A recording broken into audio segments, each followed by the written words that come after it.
Welcome viewer, I am Murugan S. This video tutorial describes, fix system error 5 has occurred. Access is denied. First method is use run as administrator.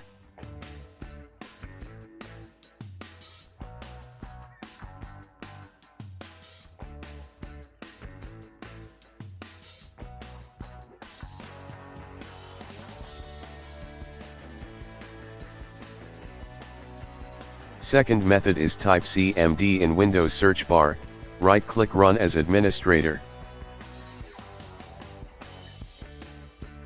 Type net space, local group space, administrator. Check your account is belong to administrators group.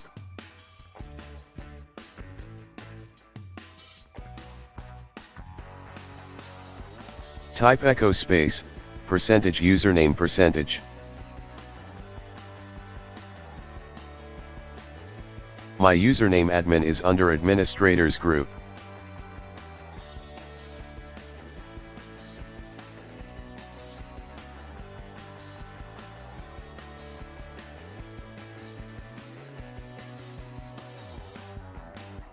I hope this video tutorial helps to you. Please like, share and don't forget to subscribe my channel. Thank you very much. See you next video.